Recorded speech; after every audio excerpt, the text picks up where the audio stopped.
Thank you for tuning into the Designated Pundits while we preview each and every one of the 30 Major League Soccer teams before the start of the 2025 season. And tonight, we're talking about Real Salt Lake.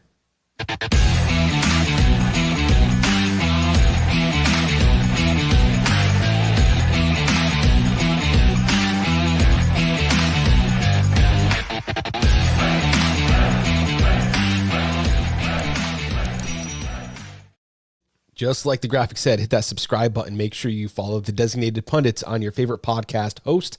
Just search the Designated Pundits, or you can go over to thedesignatedpundits.com. Click that link in our bio if you're watching on YouTube, and you can go to all of our major podcast platforms. YouTube, the Google one, I think, shut down. It's something else now. I don't know. All the links are in there, and you can follow us, and that's going to help us bring you videos like these when we bring in experts from all 30 Major League Soccer teams. Now, Scott is our resident RSL guy, but we were able to bring in Hayden Nielsen anyway, the spare RSL guy, so you don't have to hear me blabber on today. That's a plus for everyone watching. Royal Riot, Hayden, how are you doing today? Doing fantastic. Thanks so much for having me on. Let us know, and this is how we're starting every show. Mm-hmm. What is your favorite soccer memory from 2024? Favorite from 2024? It's got to be Chicho or Julio's midfield goals. Got to be one of those two. The midfield goals, very nice. I can't pick, but actually, no, never mind. I lied. It's Colorado at home, second game, and the Gomez to Chicho connection. The loudest I've ever heard that stadium. It was insane. Awesome. Way to shoehorn a couple of things in there. way to go. And no mention of the snow game. Yeah, snow. I wasn't there for the snow game, but I know, like, they're fun and they're quirky. I hate them. They're miserable for a fan.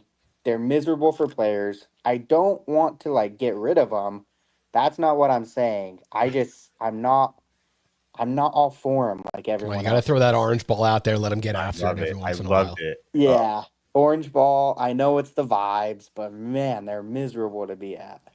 They are, but you know what? In some sense, like, the sloppier soccer is, like, more true to the sport for me. Like, I've played in those games when I didn't have to. You know, right. I've been a kid in the cold, freezing rain, and it's practice is over, and you're still kicking a ball. Like, that to me, that's why I think people like it so much, because it's so reminiscent of, like, not everything's perfect, but here we are playing this game in the middle of chaos, you know?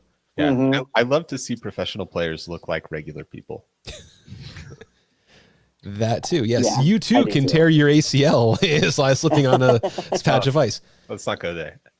Let's go into a 2024 recap instead and talk about Real Salt Lake. 16 wins, 13 draws, 7 losses. That was 11, 4, and 3 at home. 5 wins, 9 draws, 4 losses away. Scored 66 goals, pretty good. 49 goals conceded, a little above league average there.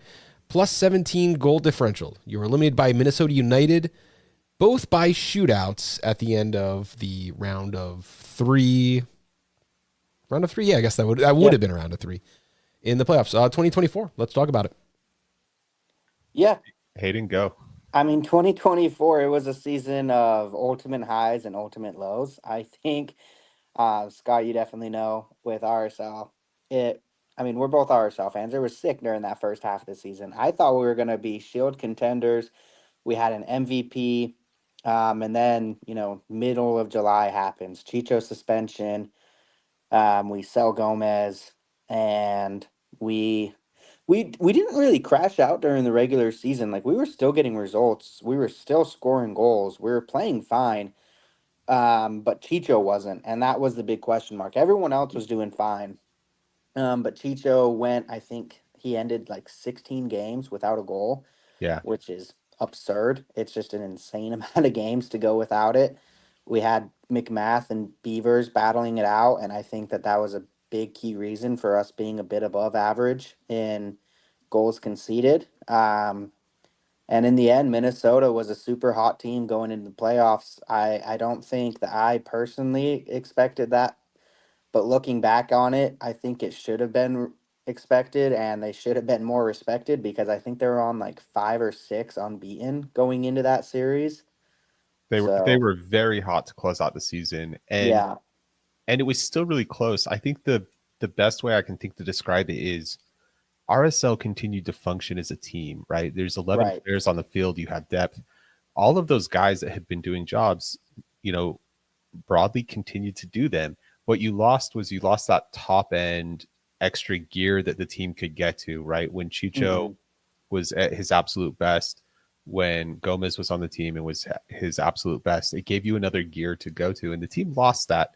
And new players come in and offered things that the team didn't have before, but didn't hit the ground running as hard, and so you just couldn't really replace that. And when Chicho was cold, he was kind of passenger-y for that back end of the season. And so, yeah, it's not a crash out, but you lose that ability to be really meaningfully good in the playoffs. Oh, Crimea River, your top goal scorer, had 17 goals and 6 assists. Let's talk about how poor you guys have down on it. Here are the contributors. Andres Gomez, 13 goals, 7 assists, traded just about mid-season. Anderson Julio steps in, 9 goals, 3 assists over a much shorter amount of time. Diego Luna had a very up-and-down season. My heart went out to him missing the Olympic squad. Definitely think he should have been there. Definitely think that would have had an effect on him, but he just fought right through it. 8 goals, 8 assists on what started slow, but ended up being a really good season for him. Catranas, 3 goals, 3 assists. Matt Crooks, 3 goals, 3 assists. And Brian Ojeda, 2 goals and 4 assists. You have a couple of top-end contributors. You got a couple of mid-tier guys who are putting in goals. And then you got your guys at the end with just a few each. Overall, contributors look pretty good. Yeah, the contributors are pretty good. I think one thing I'm going to say about Diego Luna, that 8 goals, 8 assists is not always the complete picture of what he brings to that team. He is also a link-up guy, a pass before the pass guy. He is doing a lot to open spaces or unlock spaces that other players, then exploited. He's probably going to have a more direct role this season. I'd expect those numbers to go up, but that 8 goals, 8 assists, a lot of his performances were better, I guess, than that stat would suggest. Yeah, and you have here just regular assists. For my stat padding, I do like to go MLS assists. Which Diego Luna's number was 12 assists if you go by that count. Chicho's was actually 11 assists if you go by that count. So I like to do whatever I can to get my guys those numbers. Helps my agenda a little bit. Those hockey assists, very Yeah, nice. those hockey assists. But I think that goes exactly to your point. Diego was contributing a lot, and during that first half of the season, it just wouldn't go in for him. What really was what it was, but I don't think very many people were complaining about his play. And if you watched all those RSL games, you could obviously tell he was making an impact. It's just literally all of our goals were scored by Chicho and Gomez. We had 2 of the top 5 scorers in the league for a while, so I think that we just funneled everything to 2 players. And so, yeah, he didn't have the stats until they went cold or left, but I think he was incredibly crucial. Yeah, and he absolutely stepped up. Yes. In that back end of the season when the team needed goals. There's a really memorable one for me, I think, against San Jose. Oh, yeah. That he hits just an absolute banger really late in the game. It's been a tough game in San Jose. And the team just looked like it wasn't going to happen for them. And he just kind of took that on and was like, I'm going to do it. And he hit an absolute banger. That was kind of what he ended up being for me, is this guy who stepped into a role that the team needed, even though that wasn't really the role he'd been doing for the team. Also, like he was like the journal guy too, right? He had spoke out about some mental health issues. Always like to see that, and again, just missing the Olympic squad. I think of what that would do to anyone. Like that's a once in a lifetime opportunity. You're not a shot putter who's going to go out and have 10 more chances. You get one shot at this, and I really think that I would have taken the reserve spot on the chance someone gets injured. He just said, no, I'm gonna work out with my team. I respect that. But I know I would not have been strong enough to do that in that case. Well, now, I And the usually have one thing graphic is, for. Sorry. oh, sorry, just to interrupt right there.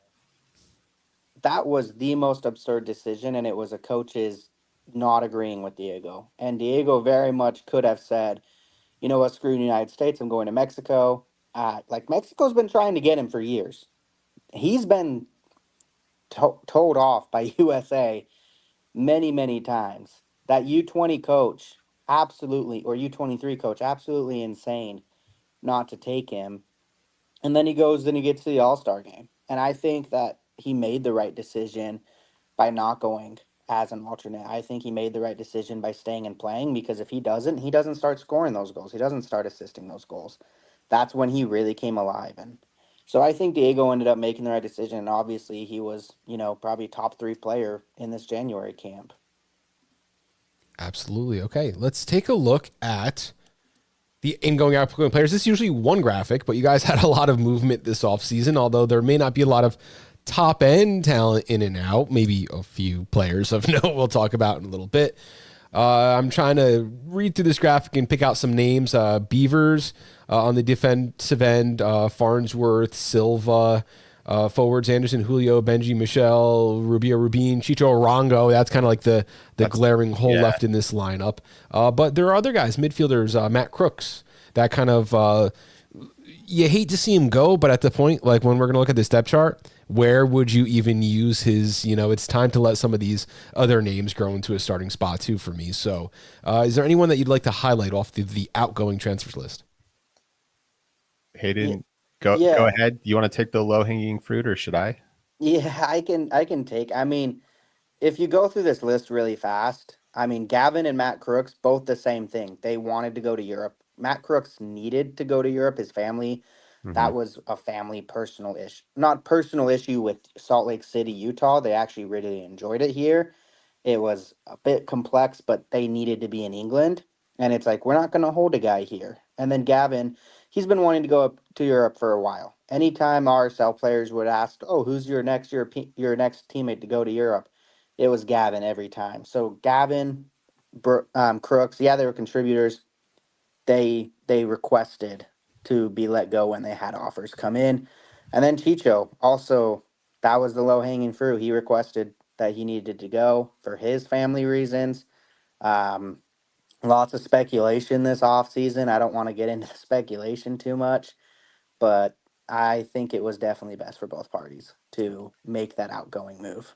Yeah, definitely. The other player I want to highlight here is Marcelo Silva, center back. Really, really a good servant to the club. Mm-hmm. Um, really helped the club out in a tough kind of bind when Damir Kreilach was captain and had his back injury, couldn't play. Marcelo Silva stepped into that captain's armband and actually had his best performances that he ever had in the RSL shirt. Mm-hmm. Uh, he's one that was really like kind of a fan favorite. People really loved him, and I think everybody's gonna be a little sad to not have him around, even though he hasn't been fit enough to play for a while. Yeah, I think if nothing else, he was a great locker room guy. But I think it was the right time. His contract was Mm-hmm. not great, and he was super injured. I don't think he's. I mean, I know he's still in Salt Lake. I don't know if he's looking to continue to play. But he's still in Utah. I'd be surprised. Fitness was so tough, but Yeah. we move on. Let's look at some of these incoming players. Look, lots of incoming players all over the place. I think most of these are going to be players that we see, actually on the field in some format. Hayden, let's not go line by line here, but a couple of players here you want to highlight?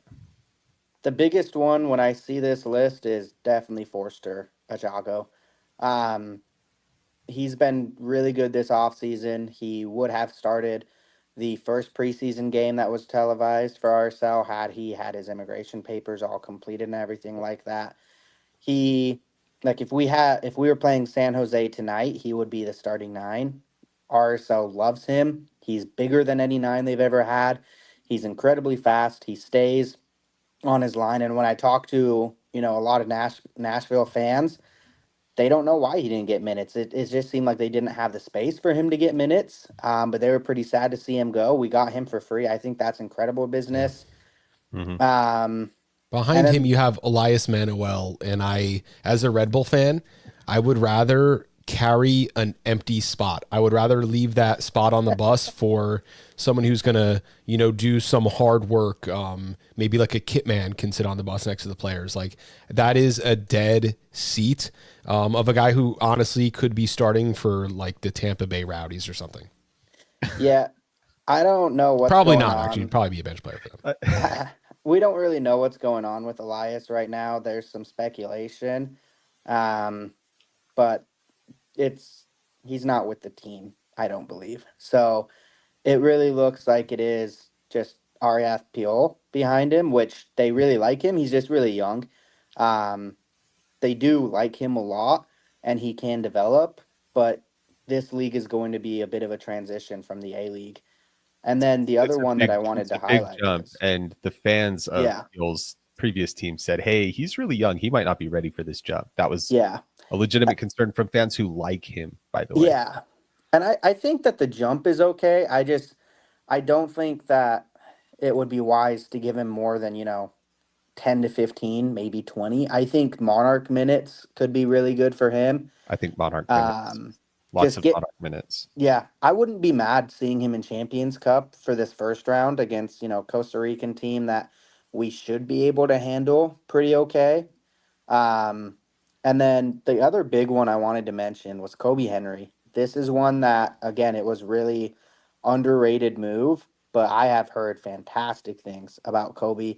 I think he is going to be able to contend to take someone's spot on this back line.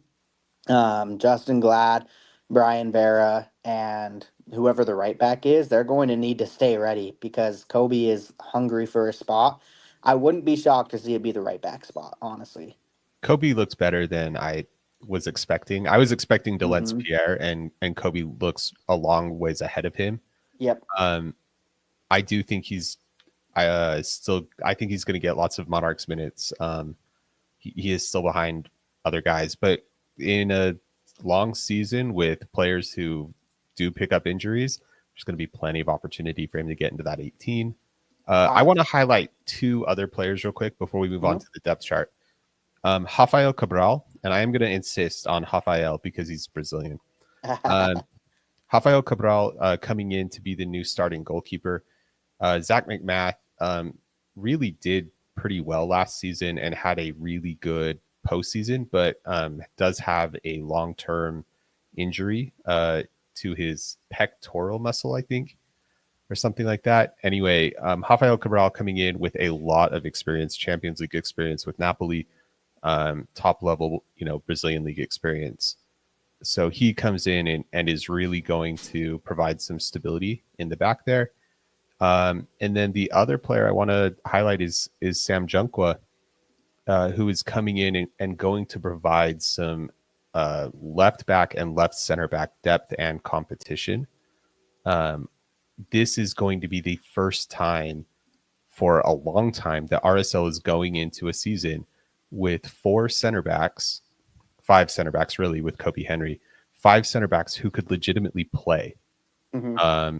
most weeks. And last year with Eric Holt and Marcelo Silva, you knew Brian Vera and Justin Glad were going to start. Anytime that they were available, they were going to start because you knew that there wasn't another center back behind them Right. until PQ came along, Philip Quinton. So to have the choice now, for me, even if the same guys start every week, it's about the competition in training, and that elevates everybody's game. So I am just super jazzed about somebody like Sam Junkwa coming in from Dallas and elevating that level for us.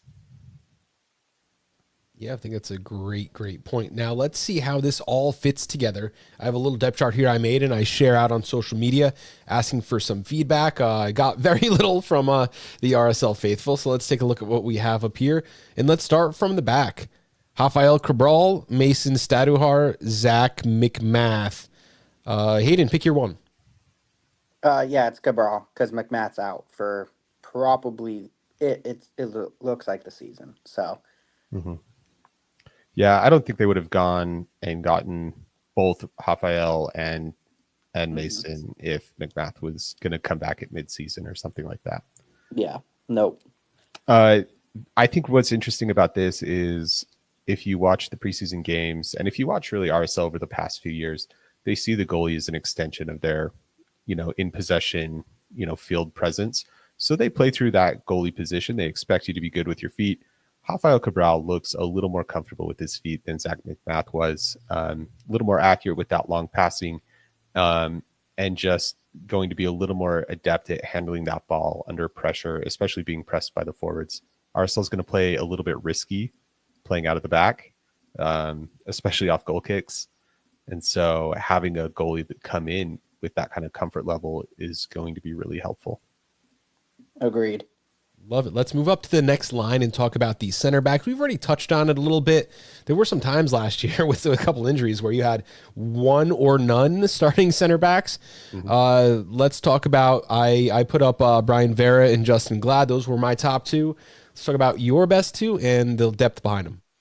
Yeah, that's absolutely the top two. I think when healthy, that is a really solid back pairing. I think Vera gets a bit of overhate because he's had some, pretty hateful moments, but I think his play has actually been really solid.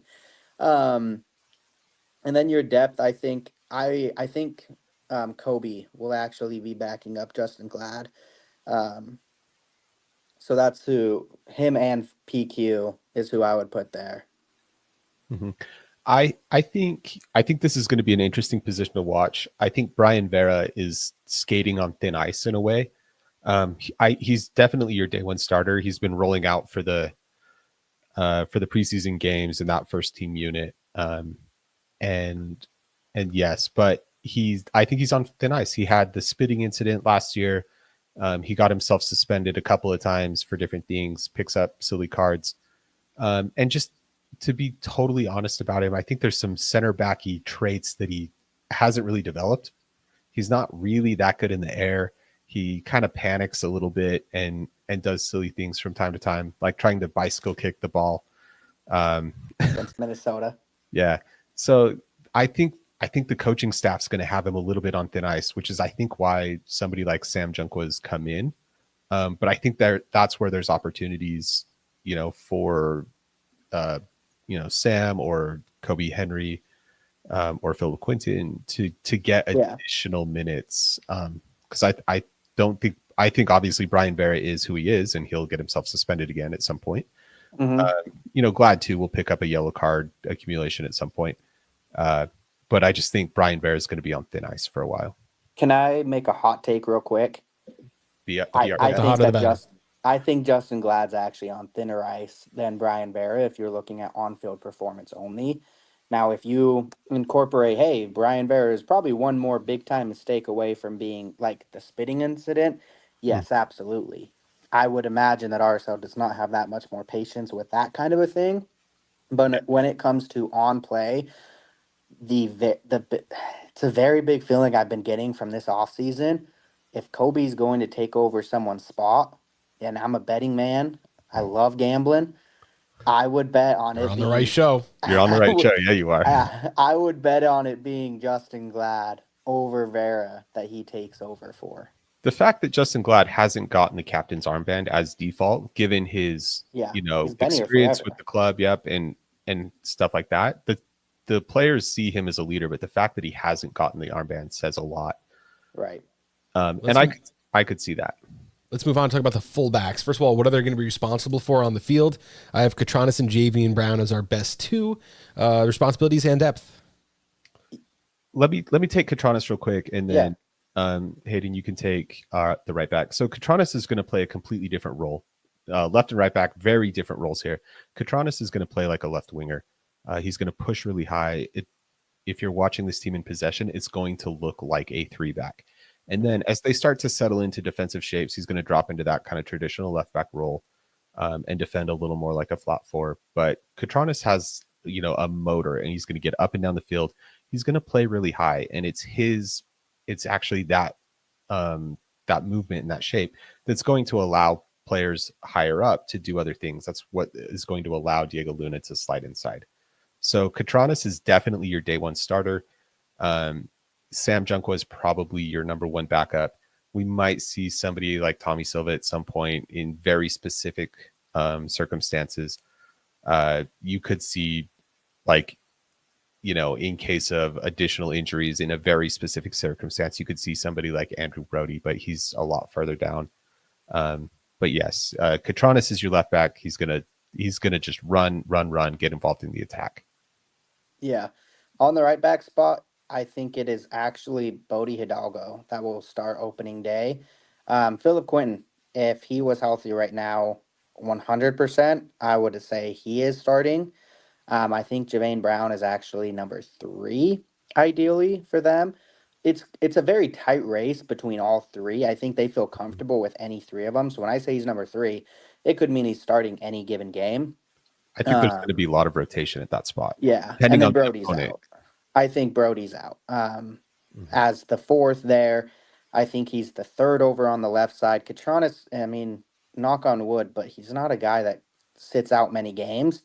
I don't think there's going to get a spot on the left side, and it's going to be Sam if he ever is out. So I think Brody's definitely the odd 5th man, 6th man even, sitting out there. Yeah, that right back is a lot like a third center back. I think that's why Phil Quinn is in pole position. Kobe, too. Yeah, Kobe as well. Bodie Hidalgo, I think, pretty underrated in his defensive abilities, but he offers you a lot more offensive output than those other guys. So in games when you're going to have a lot of possession, I think that's where you tend to see him. Well, and when Bodie's on the field too, you can do the exact same thing as Katranis. You just swap it. So you have Katranis stay back. I don't know how that works. It doesn't work as well with PQ, and I believe it doesn't work as well with Brown because he doesn't get back as well. But when it's Bodie, expect that exact same thing that you see on the left side. Yeah, and to be fair, like, a lot of these guys look tired in preseason because I know they're doing a ton of conditioning right now. Bodie Hidalgo actually looks pretty fresh. He looks very fit, which is a good sign for him. Let's move up to the midfield. I got 3 players there. I have it like a 10 and I guess an 8 and a 6. You have Brian Ojeda. You have Amika Anelli, Diego Gonçalves as my starting 3 projected. But you have a whole lot of Pablo Ruiz. I want to.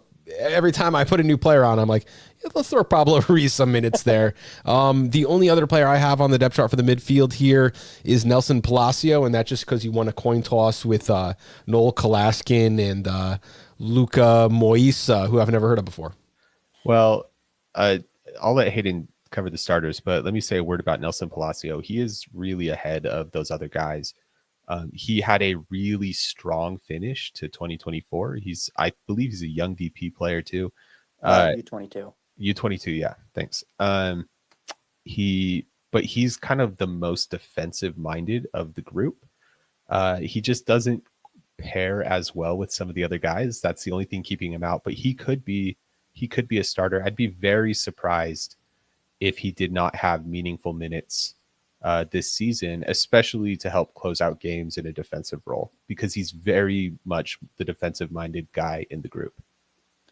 Yeah, absolutely. Nelson is way above Kalaskan and Moisa. I think they're fine, but Nelson is a guy where if he got sold now, I would not be shocked because he needs to be playing. I would not be shocked if we sold Ojeda for a good amount.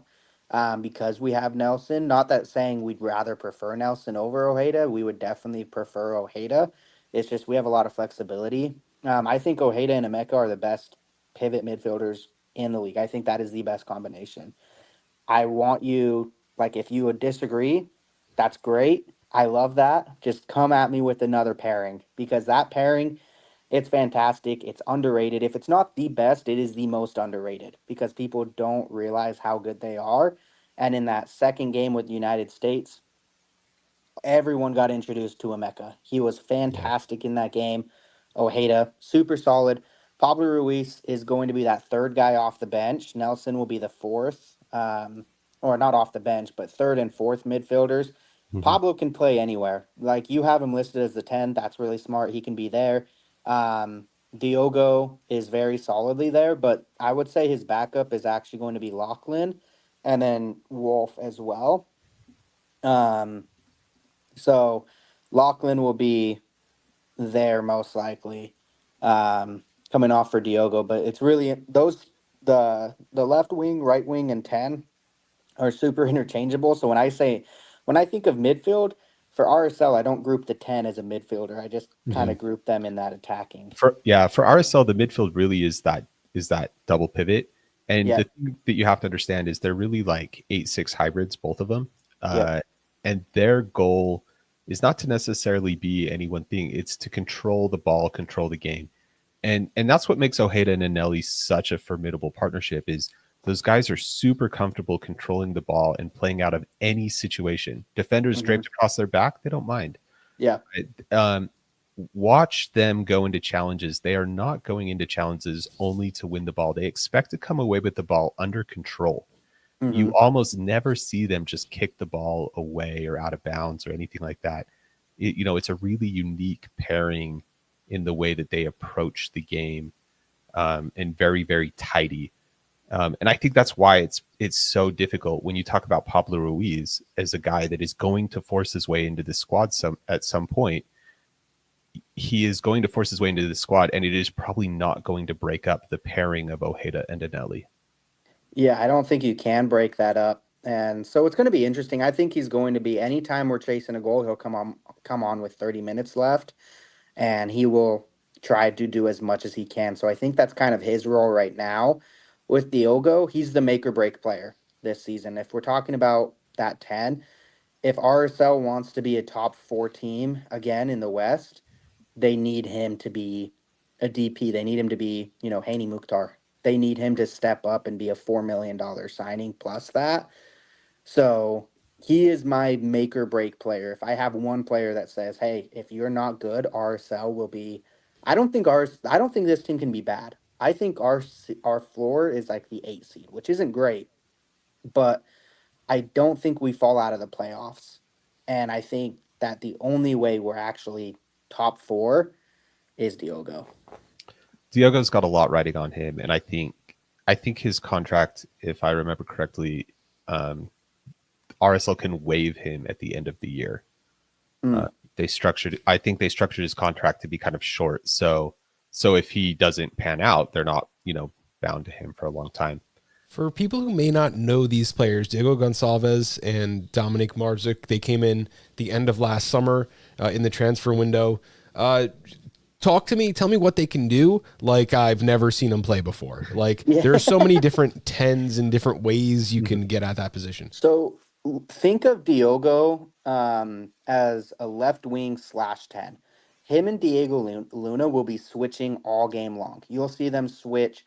You'll see Diogo go into the 9 very often. He's going to link up really well with mainly Anelli. Anelli's going to be who's pushing forward. And what makes Diogo really good is he's a great finisher. He'll be our PK taker. He'll be taking our set pieces.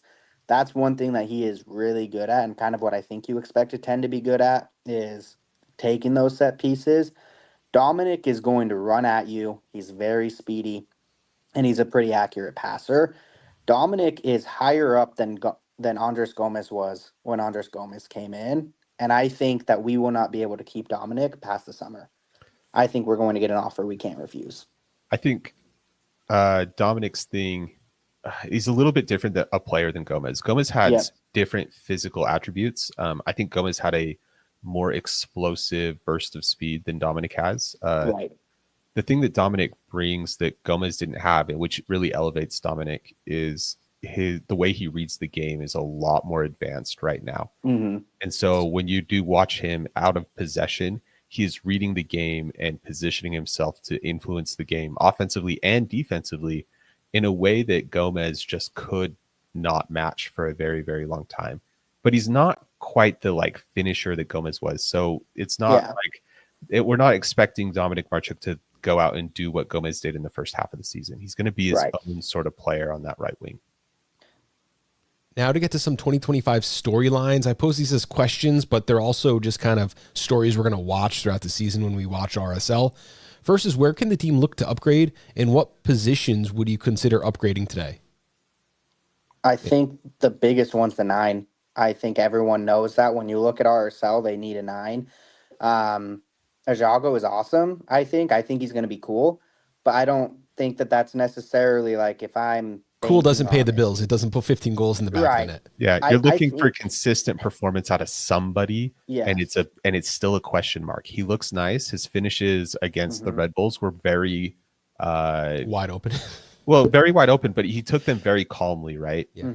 Mhm. He looked very much like a player just going through a practice motion, not ruffled at all. If he can bring that into the season, that's a very good thing. But the season's a different sort of animal. It is. So you're just looking for some production consistent, and whoever brings that is going to get the minutes. Yeah, and I would be pretty shocked if we do not have a DP9 by April 23rd. Getting into that, I and think I that do want to touch on that just a second. Right now I have Diego Gonçalves as a DP. Anyone else here? No. Nope, that's the DP right So now. RSL went with the 2 and 4 scenario. Their young DPs are all filled. But Palacio, Marzuk, Ojeda, Luna. yes, sir. Yep. Look at me, I got one. But with Chicho out, they still do not have. They have not filled that DP spot. There has been rumors about a certain Orlando striker coming in and taking that spot. If they did something like that, I would see him being a type of deal where they could buy him down and go out again in the summer. So I would be surprised if they brought anybody in before the summer that was going to commit that DP spot long term. Yeah. When you say Orlando striker, there's 6 guys that jumped into my head. Which one is it? It's Duncan McGuire. Okay. Yeah, That rumor probably is not true, by the way. We're not this. Nobody come back to me on that one. But it's not breaking news, but when you think about that rumor, all I'm going to say is Orlando needs to sell him. There's the cash trade option. We have a DP spot where we can pay him money, and then we have all the GAM in the world to pay him down if we need another DP spot. very gam rich right now. Yeah. Every piece of that move makes a ton of sense, and the only reason it wouldn't work is if Duncan is saying no, I want to go to Europe only, and I don't He know. wants to take 3 flights back and forth to England again this year. I don't he know wants if to go play in the championship, like I think I think everything is leading towards saying that rumor is not just a rumor. I think that there could be some serious interest. And again, we're not breaking any news. And but truthfully, I think there's RSL interest. with the Blitzer network and a track record now, a couple seasons in a row of getting players to Europe, that might not be a bad move for a guy that is trying to get out. I want to talk about this next question here. Players could grow into starting roles. For me, the guy I really want to highlight is Lachlan Brook. And it's because of there's a just sort of wonderful quickness and directness about his play. He, like Bodie Hidalgo, looks incredibly fit in this preseason, full of energy, full of running. He's one of the guys that has his intensity up at almost a real game level in preseason games that are pretty flat a lot of times. But it's just his brain and his body just go so quickly. He's reading the game and reacting so fast to everything around him that if Diogo Gonçalves, for example, in the middle does not kick off, Lachlan Brook is a guy who could very easily be getting a lot of starting minutes. Yeah, that's the only player I can really think of that fits this. With the right back position, I think we were talking about, Bodie Hidalgo, JV Brown, those guys. I guess. I think any 3 of those for me, it's like, okay, you could tell me any of them are going to be the starter 10 games into the season and I'd believe you. Sure. But for Lachlan, I think that one's like, he's going to have opportunities. And Diogo, I truly think he needs to start fast. He needs to, in the first 10 games, be contributing, and I believe he will. I've seen him in practice. I've gone to practice multiple times, and every time I'm like, this is the best player on the field. For some reason, that hasn't contributed to the games yet. But I've seen it even in these preseason games where it's like, okay, it's just hints. 15 minutes at a time, I'm like, wow, this guy's really good. I think he's close. And I think that we just need to see something open up for him, and he can be a major player for us. He's looking a lot more comfortable and a lot more in sync with his teammates. I think that was a big part of it last season. He just couldn't get on the same page with guys. Last question before I go into predictions. Who leads the team in goals this season? Looking at the crystal ball, pulling out. Oh, you go first, Scott. If Diogo Gonçalves has 4 goals in the first 10 games, it's him. If he does not, then it's probably somebody like Forster Iago, who I think will end up outscoring Diego Luna by a little bit. But I think it's because Diego Luna is going to put himself in a position to make other people score. So I think if Diego Luna is your top scorer, some other things have gone badly. Yeah, I would very much say that same thing. I think Dominic is a shout to be up there. I think he's going to get himself into a lot of good positions. I think it has to be I don't see this team being bad, and the only way that they're not like terrible is if Diogo and Dominic are really up there. So I would say Diogo is who I'm betting on. I think that there's a chance that the summer comes and you got a couple of guys at 7 and 8. You bring in a DP striker, and the leading goal scorer is not on this roster anymore, because it only takes one goal. It's possible. Yeah. 1 goal a game in 12 games to lead this team. And I think that, while the bones might be good, the defense is a question mark, and that number 9 is a question mark. I mean, this team is not, one. Again, you don't want Diego Luna to be the leading goal scorer. He's no Brian Buwanga out there who's going to bring that to the club. So I think, there's a lot of possibilities in what the outcomes for this squad can be, and that kind of leads us to our 2025 predictions. What is a realistic season outcome? What's the team's best possible outcome? And what's the team's worst possible outcome? Yeah, I think so. What you just mentioned about the defense, I'm not worried about the defense at all. I think that eighth best in the league last season. Eighth best in the league. I think that defense was only so troublesome because they didn't have a goalie they were consistently playing with. They had an 18-year-old half the time, and then they had a guy who wasn't confident in himself the other half of the time. With Cabral as your only number 1, I think that will solve a lot of issues. You have Glad, Katranis, and Vera, who have played a lot of minutes together. And the right back, I feel very confident in any of the 3. So defense, not an issue. Midfield, one of the best midfields in the league.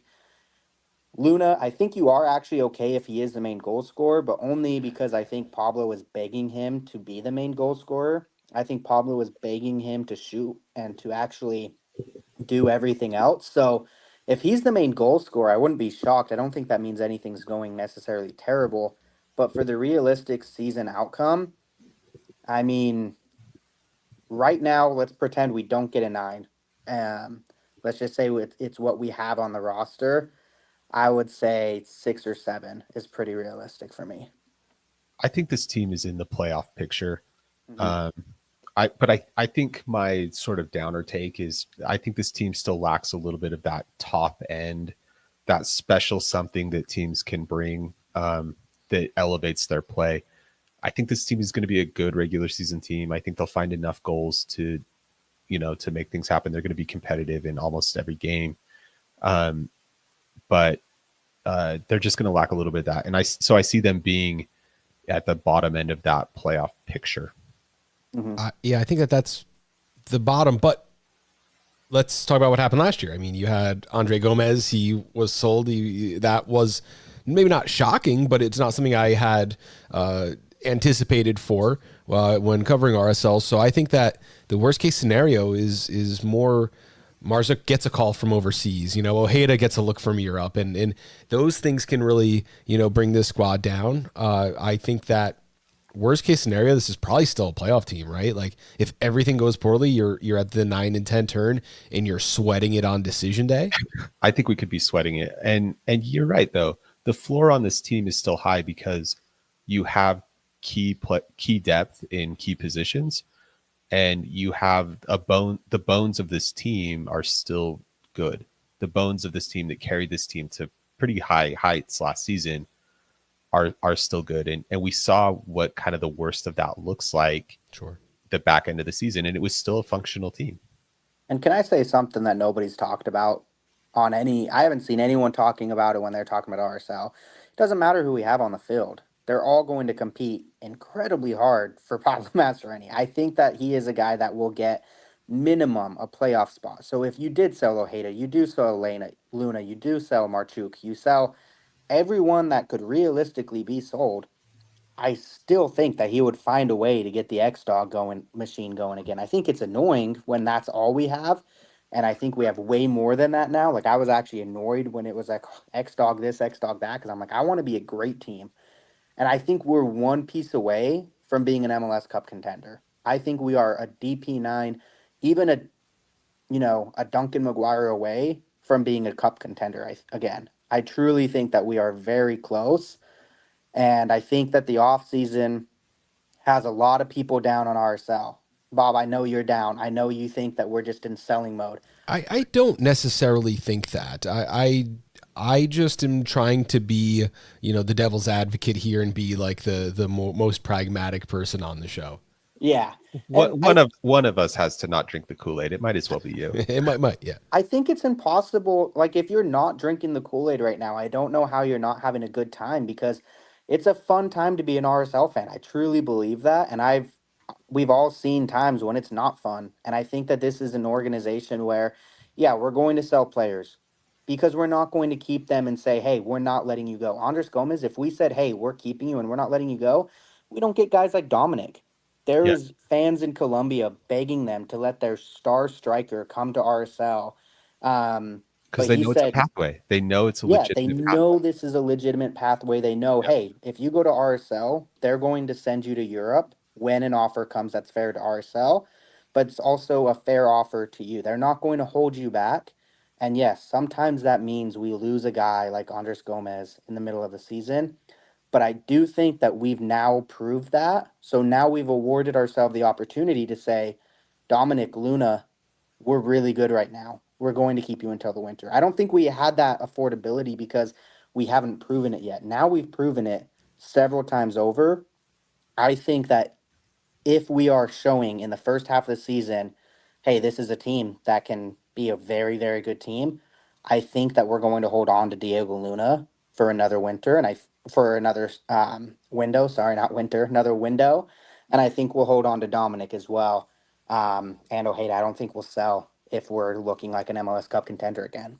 There could be options like what Miami did with what was his name, Gomez, right? Yeah. Right, where they did the deal for him, but they kept him through the end of the season. And we tried that with Andres Gomez, but Rennes is who we sold him to. Yeah, They wouldn't agree. We wanted to loan him back, but couldn't get the agreement there. But yeah, in the future, I could see RSL working stuff like that. Absolutely. Yeah.